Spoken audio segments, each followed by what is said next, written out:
Yo, I'm good. Indian poker, huh? Sorry. Jeez, pretty cool.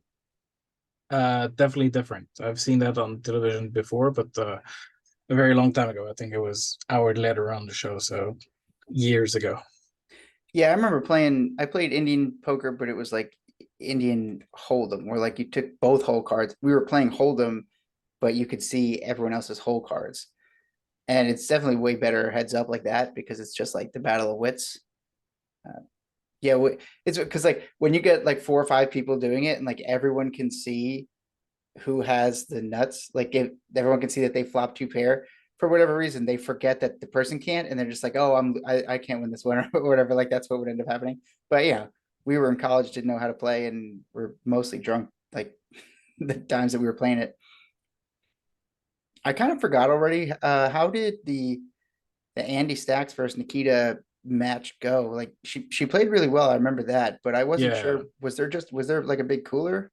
no, the episode started with one end left to play, so she limped ace deuce. He raised big, five big blinds from the big blind, and she shoved That and was called it. her That off. was the only hand that we saw Yeah, in the start of. Oh, yeah, I guess the beginning intro was replaying the hands from the previous episode, and then it just get through. I didn't really. I guess I sped through the intro, and I thought like, oh, they just played like three or four hands. But no, it was only one end for this episode, but whatever. I mean, It not was still much a you good could do. cliffhanger.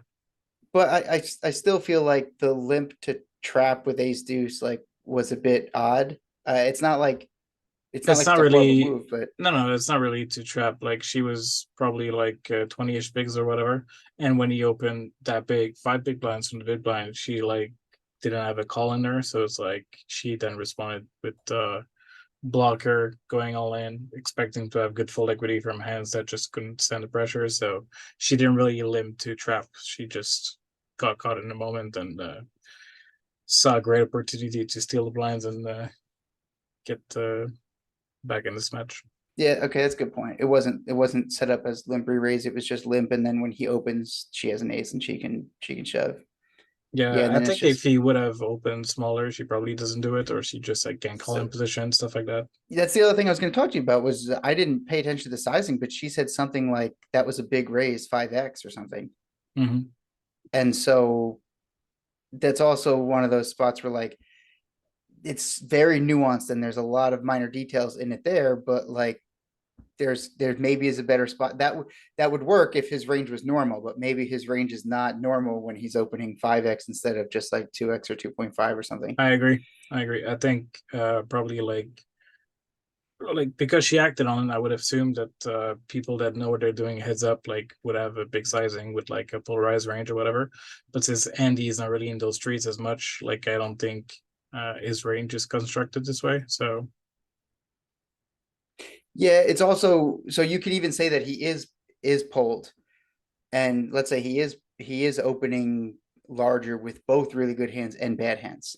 Or on the flip side, like even if he's just opening larger with only bad hands, ace deuce is actually doing fairly well against those as an ace high. Like, of course, he's going to just like insta muck them, but if there's a chance that he's pulled with half of his range is hands that are going to call, and a good portion of that is aces with the kicker that beat you, and the other half of his range are hands that are just going to have muck, then you don't need to be shoving over the top of that, like in that spot. I don't know as far as like it being heads up and you lose that hand, you're out.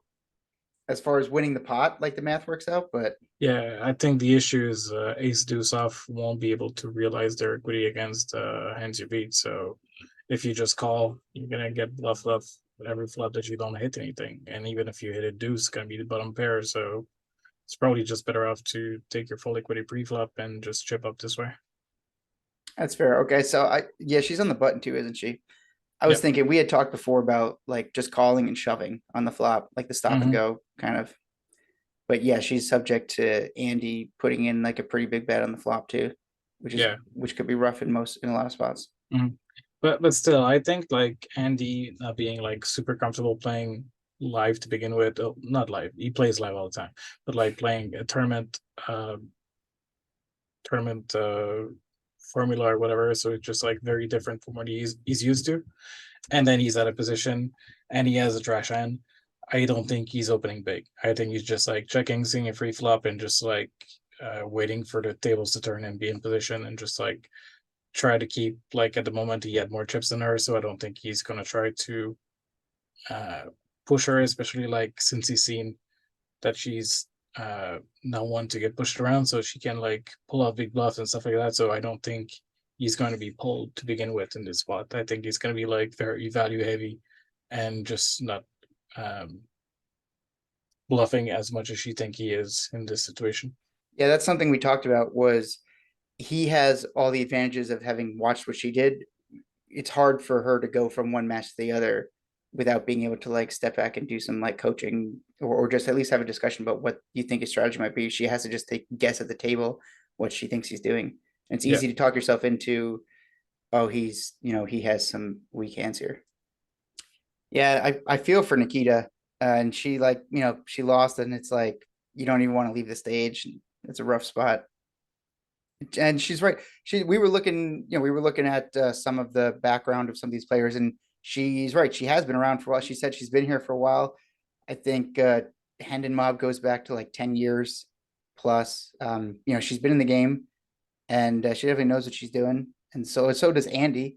But that's just part of the poker world that it has been able to uh, rise on the backs of some of the greats that were in these poker after dark and high stakes poker shows in the past. Is there's a whole other worlds of poker. There's the live stream high stakes players like Andy, and there's players like Nikita that are on the tournament circuit that don't really get the spotlight that Phil Hellmuth and Negreanu and them get. So yeah, it's so great to see them, and specifically those two players playing, because they're like two separate worlds. The deep Yeah. stakes cash player versus the tournament pro. Like really cool to see those two against each other.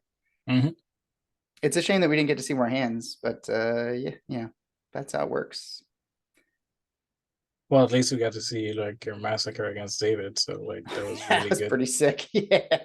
Yeah, dude, that was pretty sick. She's always gonna have that to look back on. That's pretty cool. Like that always be a Hmm. cool highlight reel for her to be able to see, to watch. Yeah, I agree. And so Ali comes out and asks some pretty pointed questions, which poker players also don't ever have to deal with. Like if you have a good coach will force you to answer some questions about yourself. But Ali just like, what did he ask David about? He asked him about the ace's hand or something. Like, oh man, I forget. He was just like asking jungle, you didn't have a chance to win any chips, like, or gold Yeah, coins rather. How did you think you played? yeah. I think I guess David, he said something like besides the punt, like how would you value your performance or something like that. And David just blabbered like, "Oh, I think it was excellent," and I came out and did what was necessary, he said. yeah, it was funny. What happened afterwards was pretty funny too. Like he asked to pick a partner for the next round, and to me, it seems that, like, I don't know, we've thought about like what could be like the next round and stuff like that. Like we thought a little bit about it. Like we're just reviewing this thing. Like we're just not thinking about it 24/7. But I have to imagine like you're there for like a week for this show and whatever. Like you have to be obsessing about what's going to be next if you can have an edge and something and whatever. And it just makes so much sense that the final is going to be like the 600 players sit and go. Like Dude, this we called was it. You and I, 3 times, I think we tried to figure out what the exactly. finals. We've tried to figure out if there was going to be a round 5 or if round 4 Hmm. was the end. A 4-way, like heads up bracket didn't make sense. What made the most sense was it was going to be a classic poker after dark 6-player. Exactly. And So when he how do you asked, get to 6 players? Is yeah, you have to knock out 3 people. exactly. So it just seemed really odd that like Charlie Snap pick up Jungle, because like it's not gonna be like the easiest match to win or whatever. Yeah. Like maybe he has like the most gold coin to win. If he wins, like he gets 50% of his stack, so it could make sense. But at the same time, like I think other people have also gold that could be like easier to pick up. I don't know. It Yeah, just well, seemed that really it's weird. tough because if you knew, well, also, I mean, how much of a genius am I? Like, if you knew that the round was going to be getting the other person's gold coins, then you have an advantage for picking first. So like they would have to, so the way that they hit it to be like just choose your partner, not knowing that you get half their stack if you beat them, and not knowing that you would rather choose someone that you think is weak versus Charlie picking Jungleman like means he's up against the toughest player there. Yeah, exactly. And for someone who adapts really well to strategy games, he like snap shoots himself in the foot. So if you knew that you would get their gold coins, then they would have to do something like a rock paper scissors round or whatever. Hmm. But knowing that he said choose a partner, the only way then is either two people get bust out or four people bust out, and you end up with one of the teams of two, and then the finals is a 5 player thing. Like that Or would be weird. 7, Like which doesn't make yeah, sense. it would make the most sense that 3 people have to leave, and it's like the Hmm. only way 3 people leave is if Heads up match. as soon as he goes, you're gonna break into partner. You're gonna choose your partner. I swear, as soon as I heard him say partner and not teammate, I was like, oh, they're gonna do like you said they play poker but not poker, so I was thinking they would play like some weird whatever, but I assumed it was like, oh, your partner is gonna be the person that loses. It's gonna be like they're either gonna go 3 ways and there's a person like they're fighting to stay alive. They're swapping in and out to stay alive or something, or they do what they did, which is like a heads up version of the thing. But yeah, then Charlie and Jungle was great for the show to have those 2 players. Because with the Indian poker, there's no suck out, and this is one of those things where it's like it's great to have them do it, people that haven't played the game before, because it was really cool to see them like try and figure out, but they can't really do it again because now people are going to go analyze it, figure out what the best way to do with this ace advantaged game, and they're going to come to like the equilibrium of what the best way to play, and then there's no suckouts. There's no like if you accidentally call with the wrong card, then you turn a pair or something and you win. So once you figure out the right way to do it and the solved way to like play that game, the Junglemans and the Charlies are going to have massive edge over all the other players. So it was really cool to see that the 2 of them were paired up, and then we Hmm. could see Andy and Yo were like a pretty good match because they're both like high stakes cash players, and then David and Kine against each other. Like it was cool the way that it worked out. It was also interesting that there was also like card counting in effect. So like they would keep the same deck and like remove the cards all the time until 10 cards were left, and then they would switch the deck and start over again.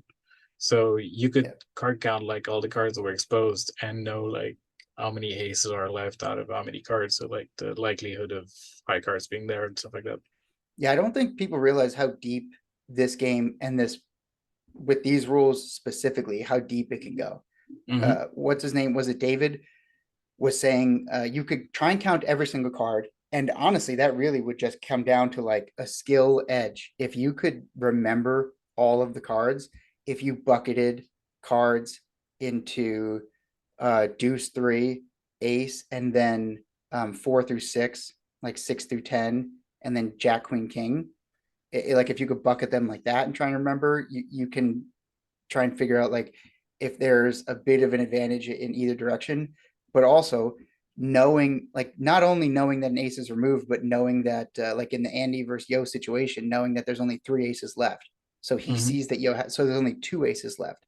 So given that he moved all in, if he knows how many cards are left in the deck, and then knowing that there's only 50% chance that he has like one of the other aces versus it can go really deep if you know exactly how many cards are available. Hmm. So that there's a huge edge if you're able to count them and remember all of the cards. And then Absolutely. there's the edge if you are able to figure out like the perfect balance of like which cards at what point you should be shoving based on the value of what your opponent's card is. At what point you should be like betting or raising or re-raising. Hmm. What would your strategy be going into? What do you think you would adapt as your like initial? I guess just like higher level view. You're going to be opening against an opponent's small card. You're going to be shoving on certain hands. Like Yeah, tough to say. Like obviously I wouldn't be super well versed in that game, so probably fuck it up as much as other people did in that show. But to me, what was interesting is like people were raising min raising like they would in Hold'em. So like they're just like pro betting and min raising and seeing how people respond to their card in their forehead. But like it just becomes like you're not really putting pressure on people. People can just call them in raise and just see what's going on, and then the match is over. It's just it seemed like it was the wrong sizing to put people to the test, and only Charlie and Jungle actually, uh, well, you and Andy too, but like really understood the value of like bluffing people off an ace. So like going after it, because like you would get 50% of their chips if they fold the ace. So um, seems like the other teams didn't really consider it or think about it. Yeah, exactly. Like they did have the one hand where Jungle, instead of making it 60, he makes it 70K and he gets like an extra 10K when he has a better hand than like Charlie calls with like a 4 or 3 or something stupid. And so there probably would be a little bit of that expected from anyone who even understands how the game is working. Like you want to open and see if your opponent is going to have like a re-raising like response to it, I guess. But to see Charlie pick up real quick on the fact that one, if you get your opponent to fold the ace, you get half their chip stack. So like there's a huge incentive to get them to fold. So at a certain point, you just should be betting like half your stack, like regardless what the blinds are, because the Mm-hmm. benefit of getting half their stack is way more than the benefit of winning just like the small blind or the big blind that's out there. Yeah. And so, yeah, Kaina and David went back and forth like with their raise, re-raise, re-raise, re-raise, and Andy and Yo went back and forth a bit with raises, and Charlie real quick was just like 450K on top of like a 50K big blind or whatever it was, 60K big It blind was or ten whatever. twenty. It was even worse than that. Oh, oh yeah, oh yeah. I remember looking at it and being like, "That's 20 big blinds." Yeah, yeah, Yeah, yeah. No, you're it right was because crazy. I expected the blinds to be 20-40. When he made it Mm-hmm. 450, I was like, "Oh, that's a 10 big blind." But yeah, because you're targeting you want the person who has to call to weigh the size of your bet against half of their stack. So if I call here and I win, I'm going to get 450. If I fold here and I fold an ace, I'm going to lose 450. And then that's where they're going to make a mistake if they choose the wrong side. And so it was really cool to see that he gets there to that point. Yeah, let's talk about live reads and that behavior for a minute. Like Charlie relying on his live reads, or I don't know if he was like joking half the time. I did watch it 2x and like maybe I missed some of like the sarcasm or something, but it seemed like he legit was trying to get a read out of Jungleman sometimes. And the work that you and I've done, like the work that Blake Eastman put into Beyond Tells, one of the basic things that comes out of that is like Jungleman was saying in the back room, he was saying for most people they get to a point where there's like a threshold. And I think you mentioned it in the other review that we did is people hit a threshold where they care at some point. Like it sometimes it's just big blinds, it's just chips, whatever. And the way that Nikita was leveraging that against David being a calling station was you just shove. And that's the threshold where he goes from, oh, I'll just call anything to great, now I have to think about it. And he ends up, can make a mistake. So you can only see like the tense like pressure in someone's behavior and the way they're acting when they care about it. If it's like a Mm-hmm. dollar bet or $2 or whatever, people don't care. Like you're not going to get a read off someone who doesn't care about $5.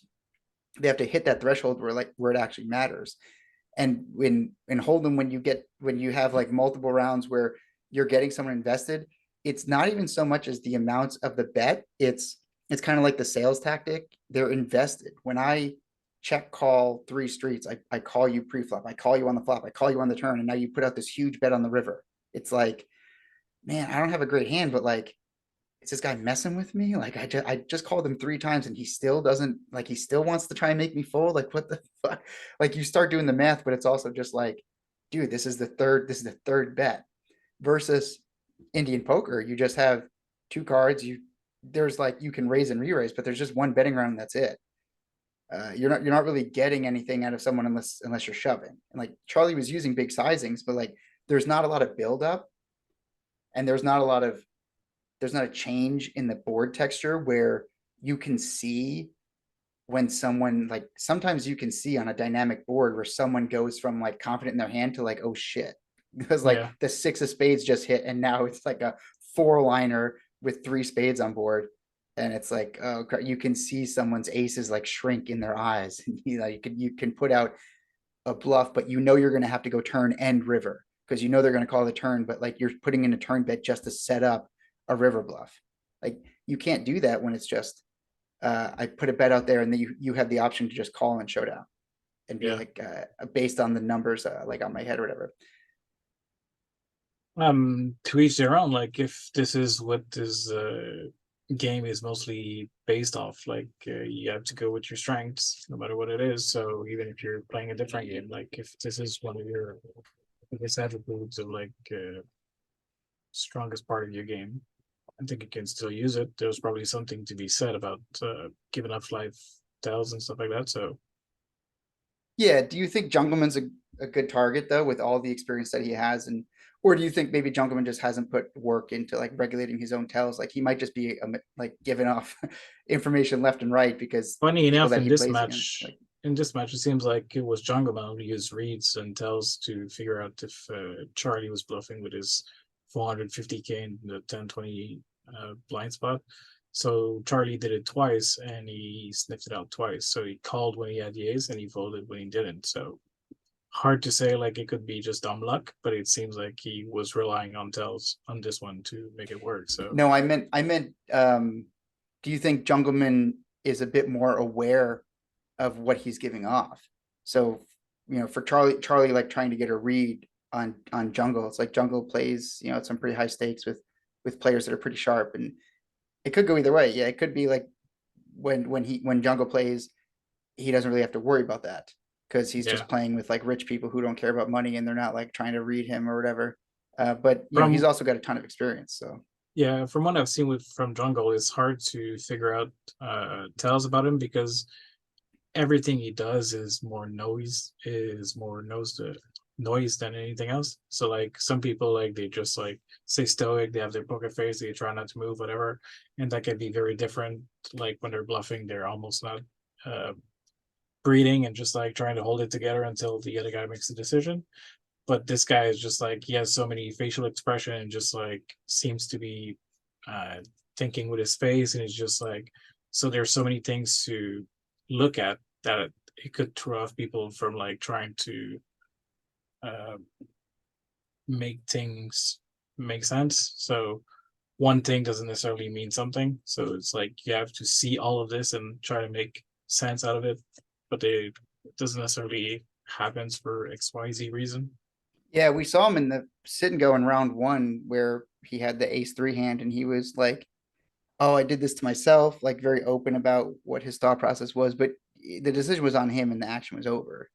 And yeah, I think he knows that, and he was just like, I don't really care. But I didn't see anything either. Like he has a lot of different just motion with his body and uh the way he was acting at the in that first round, and then in the heads up match with Maria, like he was pretty fluid with talking while he was in the hand, and then going to like, well, I'm not going to talk to you now, Yeah, and like as a joke, but then also was able to like keep his poker face like in some spots, and then just go back to like joking with her. She was joking about the scarf or something. Like he seemed to be pretty aware of kind of like what he was giving off with his body language. agreed. And then on the flip side, you have David making the mistake of raising instead of calling, and like verbalizing it. Mm-hmm. So it's like two layers. You put out the chip stack, and then you see. I don't remember how it worked because of the cut and the edit, but like he puts out the stack, and either the dealer said raise or the dealer was counting out the number, and David was like, "I'm just calling," and then the dealer announces that it's like a raise to whatever. So it's possible that David puts out the stack, and then the dealer goes to cut it, and David says like, "Don't waste your time, I'm calling," and then it turns out to be a raise. But like announcing that after the fact, it just means that kind of now knows that he made the mistake of accidentally putting out the wrong amount of chips, which is just, that's pretty rough. Yeah. But then he ended up calling it off, like even though she showed a jack. So it's like, I know there's like three steps to this mistake here. It's like put out the wrong chips first, which is, like if you're gonna call, it's going to showdown because there's not like flops and all this stuff. So you just say call and show your card. Like you don't even have to put the chips out. So he goes to put the chips out, and it's the wrong stack, whatever. And then he says what he meant to do. And then what is kind of raises, and he thinks that she's trying to take advantage of the mistake that he made. So he like shoves. it could be like the off chance that she's trying to bluff him off an ace, but like I'm not even sure like that. But So also like even if he do whatever he wants to do, like I don't think calling it off when she shows a jack, like even calling the first raise when she shows a jack is actually that great. Like you're only winning if she's trying to bluff you off an ace. Otherwise, like you're most likely screwed. Like she's probably not raising you if you're showing a king or a queen. yeah, that's the math of it. Like how many cards in the deck are, below a jack Yeah, versus above a jack versus even if there's four aces left. Like all those cards that you're losing with versus her trying to get you to fold an ace. yeah. But how great on them to blur out the card. Oh So yeah, that like was so good. so we have the sweat, like not knowing what Hmm. he had. Yeah, Yeah, that was so good. yeah, it was a very good idea. How do you feel about the final table? Like who got there and like So for a split second, I felt a little weird about I'm not sure if leprechauns, if that's cultural appropriation. Like, is it weird for a jungleman to be dressed like a leprechaun? No, I guess that's fine, right? But yeah, I think the I final don't know. table is really cool. Then it's not all pros. It's hang on, I have it right here.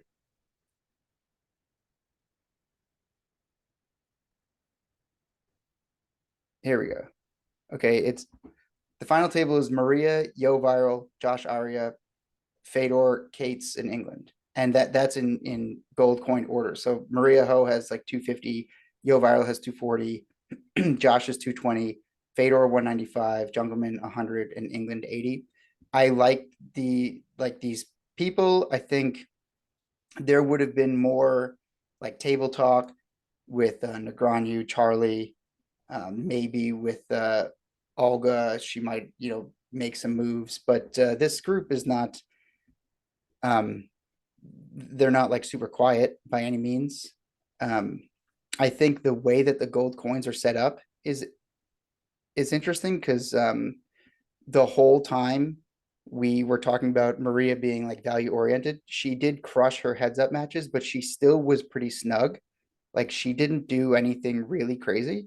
She had some Hmm. opportunities to bluff and she took advantage of the opportunities that were there, like that she saw, but it's not like she did anything crazy. And she has 260.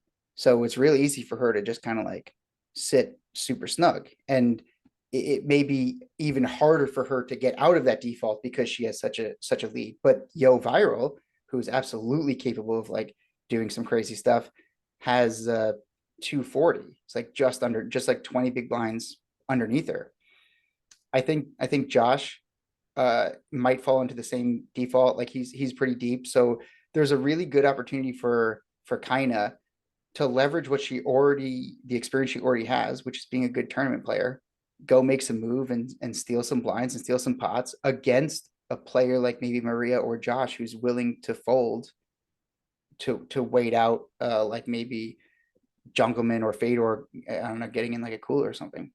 Hmm.